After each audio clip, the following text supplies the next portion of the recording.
The Council of Mockery. The Nexus station hung in the void between star systems, like a crystalline flower blooming in eternal darkness. Its 12 spiral arms stretched across 20 kilometers of space, each arm housing the diplomatic quarters of different alien civilizations. Today, representatives from 23 species had gathered in the Grand Assembly Hall for what they called the Cultural Analysis Summit. Ambassador Zethrak of the Vorthek Crystalline Confederation stood at the central podium, his translucent body refracting the chamber's ambient light into dancing rainbows. His 4 arms moved with precise, calculated gestures as he addressed the assembled delegates. The hall itself was a marvel of engineering, with gravity generators allowing beings from different worlds to exist comfortably in the same space. Esteemed colleagues, Zethrak began, his voice carried by universal translators to every corner of the vast chamber. Today we examine the most fascinating case study in galactic cultural development. The species known as humans have provided us with an extraordinary example of how primitive mythological thinking can persist even as a civilization develops basic spaceflight capabilities. A ripple of amused clicks, hums, and electromagnetic pulses swept through the assembly. The Metallix delegation, silicon-based beings who communicated through harmonic frequencies, generated a low resonance that translated as polite laughter. The insectoid Zorathi rubbed their wing cases together in their equivalent of applause. Dr. Lisa Morgan sat in the Human Observation Gallery, a small alcove barely noticeable among the grand architecture designed for beings much larger than herself.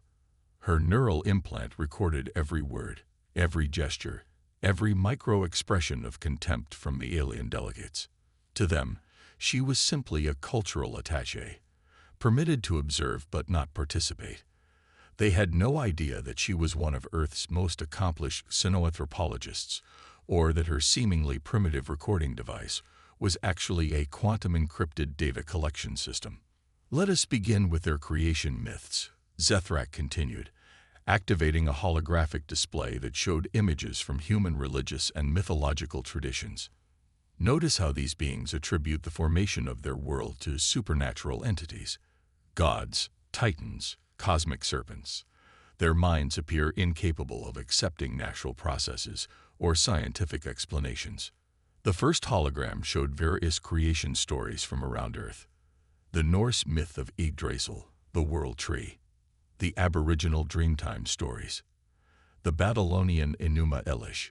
Each image was accompanied by Zethrak's clinical analysis, breaking down the psychological patterns that led humans to create such elaborate fictional explanations for natural phenomena. High Chancellor Crix of the Metallix Empire leaned forward in his gravitational suspension field. His metallic body gleamed as he spoke. Ambassador Zethrak, what strikes me most is their persistence. Even after developing atomic theory, they continue to tell these stories. Most civilizations abandon such thinking once they achieve basic scientific understanding. Precisely the point, Chancellor, Zethrak replied with what passed for a smile among his species. Humans represent a unique case of arrested cultural development. They have achieved remarkable technological advancement while retaining the psychological patterns of pre-rational civilization. The next series of holograms focused on human heroic myths. Hercules performing his 12 labors. King Arthur and the Knights of the Round Table. The Epic of Gilgamesh. Joan of Arc claiming divine guidance. Each story was dissected with surgical precision, reduced to its basic psychological components, and dismissed as wish-fulfillment fantasy. Observe the recurring pattern, Zethrak explained as the images cycled through dozens of human legends. Single individuals overcoming impossible odds through supernatural strength, divine intervention, or magical artifacts. This reveals a species psychologically incapable of accepting the limitations of individual capability. The Zorathi delegation's wing cases buzzed with what their translators rendered as statistical improbability humor. Commander Vix, their military representative, spoke up. The mathematical impossibility alone should have eliminated such thinking through natural selection. How did a species develop interstellar travel while believing individuals could possess godlike abilities? Dr. Morgan's fingers moved almost imperceptibly, activating additional recording protocols. Every dismissive comment, every analysis of human psychological patterns, every assumption about human limitations was being documented and transmitted back to Earth through quantum-encrypted channels. Zethrak moved to his next segment, focusing on human magical traditions. Images of wizards, sorcerers, shamans, and mystics filled the display. Stories of spell casting, potion making, and supernatural transformations were presented as evidence of humanity's inability to distinguish between reality and fantasy. What we see here, Zethrak explained, is a species that has never fully abandoned magical thinking. Even their most advanced scientists often speak of breakthroughs and discoveries in language that echoes these primitive magical concepts. They seem psychologically dependent on the belief that reality can be fundamentally altered through will, ritual, or hidden knowledge. The aquatic Benthians, whose underwater civilization had developed along purely rational lines, expressed their confusion through patterns of bioluminescence that translated as profound bewilderment. How do they function as a technological society while maintaining such irrational belief systems? Their representative asked. Compartmentalization, replied Dr. Kess of the avian hierarchs, her feathered crest rising with intellectual excitement. They separate their rational and irrational thinking into different mental categories. It's a fascinating example of cognitive dysfunction at the species level. The assembly erupted in various forms of alien laughter. The crystalline beings chimed like wind chimes in a gentle breeze. The gas-based entities shifted their colors in patterns that indicated amusement. The mechanical species generated harmonic sequences that resonated with pleasure at the intellectual superiority they felt over humanity. Zethrak continued his presentation with human monster myths. Dragons, phoenixes, unicorns, and other fantastic creatures were displayed and analyzed. Notice how these beings create elaborate mythologies around creatures that violate basic biological principles. Fire-breathing reptiles of impossible size, birds that resurrect from their own ashes, mammals with singular horns possessing healing properties. Their mythological thinking extends to a complete reimagining of biological possibility. The hive mind collective, speaking through their primary node, observed, the energy expenditure required for fire breathing in a creature of the depicted size would be biologically impossible. Yet humans persist in telling stories about such beings across multiple cultures and time periods. Exactly, Zethrak agreed. They seem incapable of understanding basic energy conservation principles when it comes to their mythological constructs. It suggests a fundamental flaw in their species' cognitive processing. Dr. Morgan noticed something the alien delegates missed. While they focused on the impossibility of the myths, they ignored the consistent patterns across human cultures. The similar stories arising independently in civilizations separated by oceans and centuries. The precise mathematical relationships hidden in the mythological narratives. The encoded technological principles that could be extracted from the stories using quantum analysis techniques. The presentation moved to human superhero narratives, a development that caused even greater amusement among the alien delegates. Images of beings with incredible strength, speed, and various supernatural abilities were displayed alongside Zethrak's analysis of their psychological significance. These superhero myths represent the ultimate expression of human wish-fulfillment fantasy, Zethrak explained. Beings who transcend physical limitations through random genetic mutations, alien heritage, or technological enhancement. Notice how these narratives always focus on individual excellence rather than collective advancement. The fungal network representative, communicating through spore-released pheromones, expressed what translated as profound scientific impossibility. The biological changes required for such abilities would be incompatible with basic cellular function. How does a species develop space travel while maintaining belief in such biologically impossible beings? Zethrak's presentation reached its climax with an analysis of human transformation myths. Stories of shapeshifters, werewolves, magical transformations, and beings who could alter their fundamental nature were presented as the ultimate evidence of humanity's disconnect from reality. What we observe here, Zethrak concluded, is a species trapped in primitive thinking patterns. They have achieved basic technological capability despite, not because of, their mythological mindset. In our assessment, humanity represents a cosmic curiosity, a civilization advanced enough to reach the stars, but primitive enough to believe in magic. The applause was thunderous. Harmonics, electromagnetic pulses, bioluminescent displays, and gravitational waves combined in a symphony of alien approval. Awards were projected holographically, ready to be transmitted to Zethrak's homeworld. The Vorthek delegation basked in the intellectual superiority they felt over the primitive humans. High Chancellor Crix called for final observations. This analysis confirms our assessment that humanity poses no significant threat to galactic stability. A species so invested in mythological thinking lacks the rational foundation necessary for advanced strategic planning or technological innovation beyond their current level. Dr. Morgan activated her final recording protocol as the session concluded. Every word, every gesture, every assumption about human limitations had been documented. The aliens had revealed not just their opinions about humanity, but their fundamental blind spots, their analytical limitations, and their complete misunderstanding of what human myths actually represented. As the delegates filed out of the Grand Assembly Hall, congratulating each other on their superior understanding of galactic civilization, Dr. Morgan transmitted a single encrypted message back to Earth. The quantum signal traveled instantaneously through folded space, carrying with it terabytes of data about alien psychology, technological capabilities, and strategic thinking. The message was simple: Phase 1 complete. They've shown us exactly how they think. The myths were never about magic. They were about preparation. Initiate awakening protocol. In the vast emptiness surrounding the Nexus station, space itself seemed to hold its breath.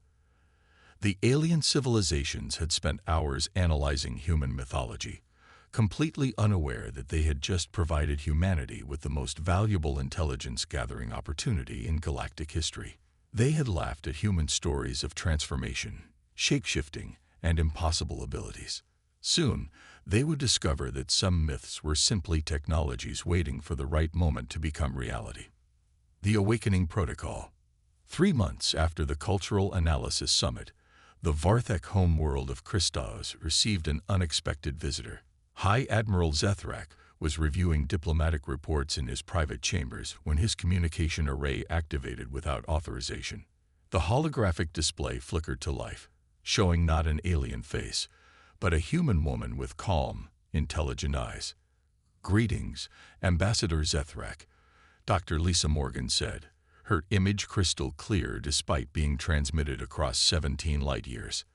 "I believe we need to have a conversation about mythology." Zethrak's crystalline body flared with alarm colors. "How are you accessing this channel?" "Our communication systems are quantum encrypted at the highest level." "Your encryption is quite sophisticated," Dr. Morgan replied with a slight smile. "We cracked it about 6 minutes after your summit concluded. But that's not why I'm calling. I want to thank you for your presentation. It was extremely educational." Before Zethrak could respond, every communication screen on Christos activated simultaneously. The same human face appeared on personal devices, public displays, military networks, and government channels. The message was being broadcast to every Vorthek citizen at once. "Citizens of the Crystalline Confederation," Dr. Morgan continued, "your leaders recently attended a summit where they analyzed human mythology. They concluded that humans were primitive beings trapped in magical thinking. I'm here to provide some additional context they may have missed."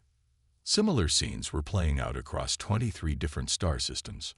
On the silicon plains of Metallix Prime, Chancellor Crix watched in growing horror as human broadcasts overrode every communication network simultaneously. The Zorathi hive cities fell silent as their collective consciousness processed the impossible technological demonstration occurring before them. Professor Chenwei materialized on the screens next to Dr. Morgan. His elderly face carried the weight of decades spent translating ancient wisdom into modern reality. Your analysis of our creation myths was fascinating but incomplete.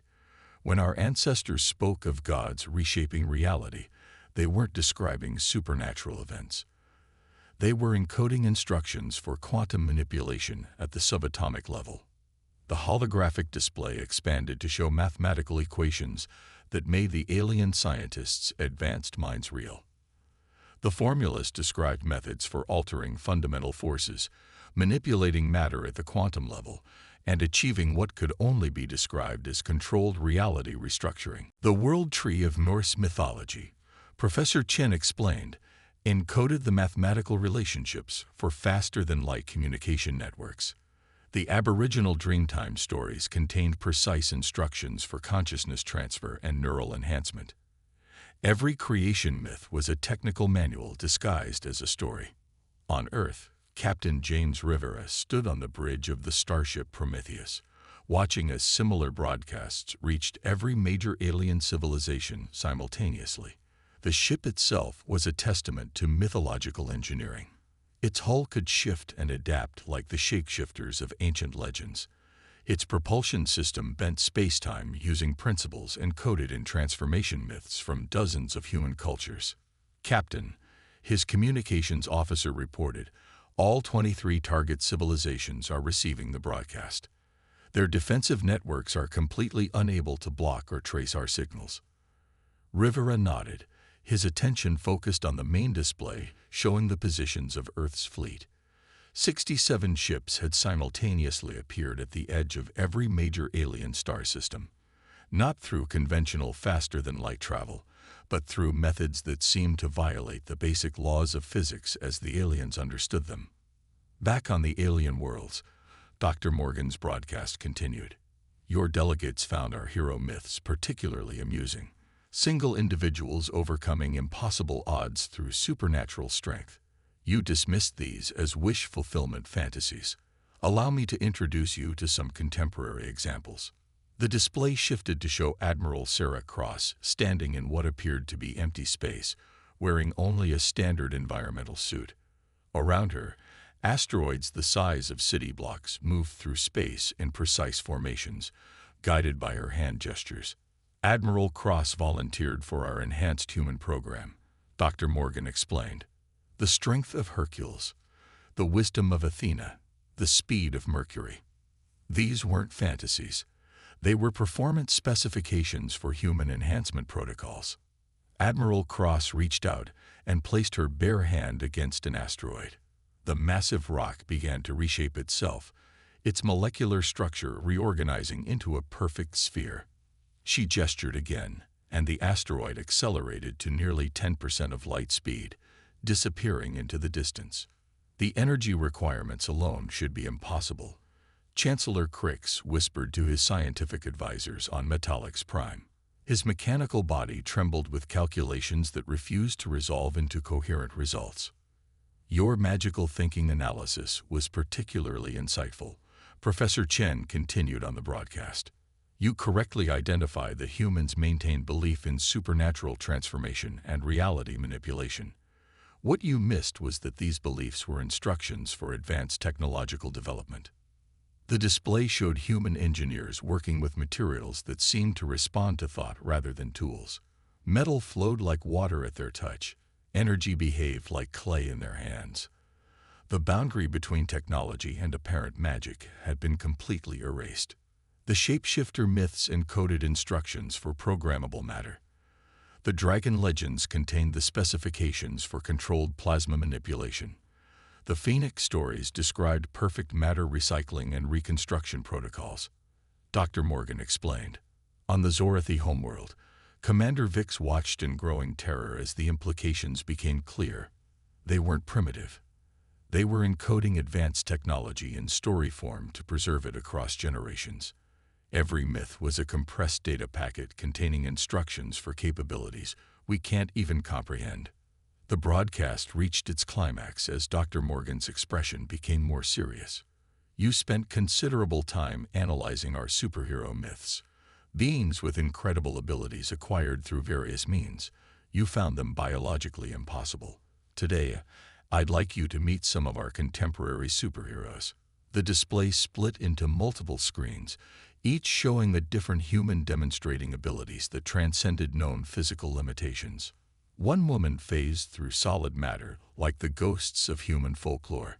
A man manipulated electromagnetic fields with the precision of the legendary thunder gods.